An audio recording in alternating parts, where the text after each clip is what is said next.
Hi అండి, నమస్తే. ఎలా ఉన్నారు? ఆషాఢ మాసం వచ్చిందిగా. అందరి చేతులకి కాళ్ళకు చక్కగా గోరింటాకు పెట్టుకొని ఎర్రగా పండాయా లేదా అని చూసుకుంటారు కదా. అవునండి, అందులో నేను కూడా ఒకటి. కాకపోతే ఈ గోరింటాకు అంటే ఏంటి? అసలు గోరింటాకు అంటారా, గౌరింటాకు అంటారా, ఏమంటారు? ఈ ఆషాఢ మాసం సందర్భంగా మనం గోరింటాకు చరిత్ర ఏంటో ఒకసారి తెలుసుకుందాం. చాలామందికి ఈ విషయం పెద్దవాళ్ళకు తెలిసే ఉంటుంది. కాకపోతే తెలియని వాళ్ళ కోసం కొంచెం క్లుప్తంగా వివరించడానికి నేను ప్రయత్నిస్తాను. అసలు గోరింటాకు పేరేంటంటే గౌరింటాకు, అంటే గౌరీ ఇంటి ఆకు. గౌరీదేవి బాల్యంలో చెరులతో వనంలో ఆటలాడే సమయాన రజస్వల అవుతుంది. ఆ రక్తపు చుక్క నేలను తాకినంతనే ఒక మొక్క పుడుతుంది అక్కడ. ఈ వింతను చెరులు పర్వతరాజుకు చెప్పారు. సతీ సమేతంగా చూసేందుకు పర్వతరాజు అక్కడికి వస్తారు. అంతలోనే ఆ చెట్టు పెద్దదై, నేను సాక్షాత్తు పార్వతి రుధిరాంశతో జన్మించాను, నా వలన లోకానికి ఏ ఉపయోగం కలదు అని పార్వతీదేవిని అడుగుతుంది. అప్పుడు పార్వతీదేవి, గౌరీ చిన్నతనపు చపలతతో ఆ చెట్టు ఆకు కోస్తుంది కాబట్టి ఆమె వేళ్ళు ఎర్రబడిపోతాయి. అయ్యో, బిడ్డ చెయ్యి కందిపోయిందని అనుకునే లోపుగానే పార్వతి నాకు ఏ విధమైన బాధ కలగలేదు, పైగా చాలా అలంకారంగా అనిపిస్తుంది అంటుంది తన తండ్రితో. ఇక పర్వతరాజు ఇకపై స్త్రీ సౌభాగ్యం చిహ్నంగా ఈ గౌరింటాకు మానవలోకంలో ప్రసిద్ధి పొందుతుంది అని చెప్తాడు. అయితే రజస్వల సమయాన ఉద్భవించిన ఈ చెట్టు స్త్రీల గర్భాశయ దోషాలను తొలగిస్తుంది, అతి ఉష్ణం తొలగించి స్త్రీల ఆరోగ్యాన్ని కాపాడుతుంది, తన వర్ణం వలన చేతులకు కాళ్లకు అందాన్ని ఇచ్చే అలంకార వస్తువుగా వాడబడుతుందని చెబుతాడు. అదే ఈ చెట్టు జన్మకు సార్థకత అని పలుకగా గౌరీతో సహా అందరూ ఆ చెట్టు ఆకుల పసరుతో చేతులు కాళ్ళు అందంగా తీర్చుకుంటూ ఉంటారు. ఆ సమయంలో కుంకుమదేవికి సందేహం వచ్చింది. అంటే కుంకుమకు సందేహం కలుగుతుంది. నుదుటన కూడా ఈ ఆకు వలన బొట్టు తిద్దుకుంటారేమో, నా ప్రాధాన్యత తగ్గిపోతుందేమోనని గౌరీదేవితో తన సందేహం చెప్పుతుంది. నుదుటన పండదు అంటుంది గౌరీదేవి.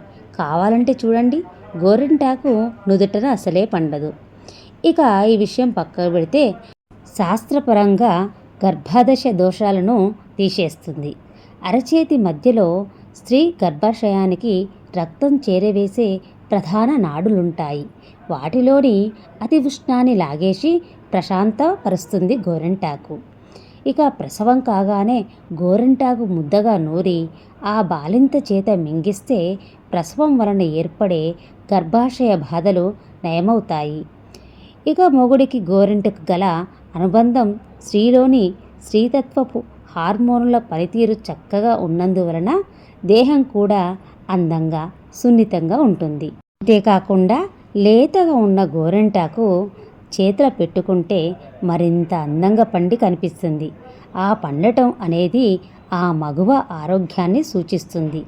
ఆరోగ్యమే మహాభాగ్యం కదండి. మరి అందంగా ఉన్న అమ్మాయికి చక్కని భర్త వస్తాడు. ఆరోగ్యకరమైన దాంపత్యానికి కారణమైన భార్యను ప్రేమిస్తాడు కదా. పెద్దోళ్ళు ఏం చెప్పినా మరి ఓ 10-12 మైళ్ళ దూరదృష్టితోనే చెప్తారండి. అపోహలేం కాదు.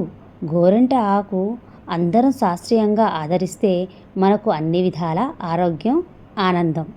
సంవత్సరానికి కోమారు పుట్టింటికి పోతుందండోయ్ గోరింటాకు, అంటే గౌరీ ఆకు. అంటే పార్వతీ దగ్గరికి వెళ్ళి ఆషాఢమంతా ఉండి శ్రావణ మాసంలో వచ్చేస్తుంది. ఆషాఢ మాసంలో అక్కడ ఉన్నప్పుడు కూడా తనను మర్చిపోకుండా ఉండాలని, తప్పక పెట్టుకోవాలని కోరిందట గోరింటాకు. అప్పుడు ఆ అమ్మ సరే అని వరము ఇచ్చిందంట. అందుకే ఆషాఢంలో అందరూ గోరింటాకు పెట్టుకోవాలి, పెట్టుకుంటారు కూడా. నేను పెట్టుకున్నాను. మరి మీరు కూడా పెట్టుకున్నారా?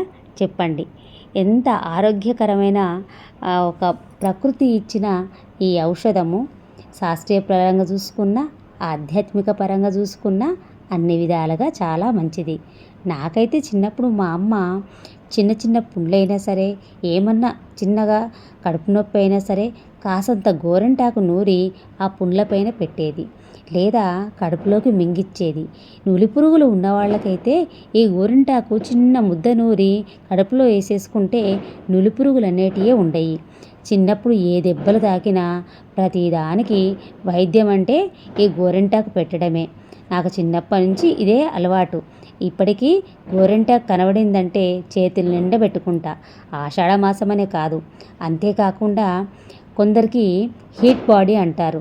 అంటే శరీరంలో వేడి ఎక్కువ చేయడం, వేడి శరీరం ఉంటుంది కొందరికి. కాబట్టి వాళ్ళు తరచుగా ఇది పెట్టుకుంటే ఆ వేడిని అనేది తగ్గిస్తుంది. మన వేడిని తగ్గించి మన శరీరాన్ని చల్లపరచడానికి ఇదొక చక్కటి ఔషధంలాగా పనిచేస్తుంది గోరింటాకు. మేమైతే మైదాకు అంటాము, గోరింటాకు అంటారు. కానీ ఆధ్యాత్మిక పరంగా చూసుకుంటే గౌరీ ఇంటాకు అంటారు. గౌరీదేవి ద్వారా వచ్చింది కదండి, అందుకోసం గౌరీ ఇంటాకు అని కూడా అంటారు. మరి మీరందరూ ఈసారి చక్కగా పెట్టుకున్నారా గోరింటాకు? పెట్టుకుంటే కామెంట్ రూపంలో నాకు తెలియచేయండి. అంతేకాకుండా ఇంకొక విషయం చెప్పడం మర్చిపోయాను. కడుపుతో ఉన్న స్త్రీలు కూడా ఈ గోరింటాకును తింటే పిల్లలు ఎర్రగా ఆరోగ్యంగా మంచిగా పుడతారని చెప్తారు పెద్దలు. ఇది శాస్త్రీయపరంగా కూడా ఇంకొక విషయం ఏంటంటే, పిల్లలు పుట్టినప్పుడు చిన్న చిన్న రుగ్మతలు వస్తాయి కదా, అటువంటి ఏమీ రాకుండా ఉండడానికి కూడా ఇలా మనం కడుపుతో ఉన్నవాళ్ళు ఎవరైనా కనుక ఒక 2 సార్లు 3 సార్లు తింటే పిల్లలు పుట్టిన తర్వాత ఎటువంటి అనారోగ్యం అనేది వాళ్ళ దరిదాపులకు రాకుండా ఆరోగ్యంగా ఉంటారు. నేను కడుపుతో ఉన్నప్పుడు నేను తిన్నాను, మా అక్కయ్య వాళ్ళు తిన్నారు, నాకు తెలిసిన వాళ్ళు తిన్నారు, చాలామంది తిన్నారు. పిల్లలకు పుట్టిన తర్వాత ఎటువంటి అనారోగ్యంతో లేకుండా చక్కగా హెల్దీగా ఉన్నారు. దానికి కారణం గోరింటాకు ఒక్కటే అని నేను చెప్పను, కానీ గోరింటాకు అంత ప్రాధాన్యత ఉన్నది అని చెప్తున్నాను. మనం తీసుకునే ఆహారం కూడా అందులో ఒక భాగమే అయినప్పటికీ గోరింటాకు తినడం వల్ల ఇన్ని లాభాలు ఉన్నాయి అని చెప్పడమే దీని అంతరార్థం. చూడండి ఎంత చక్కగా ఎంత ఎర్రగా పండిందో.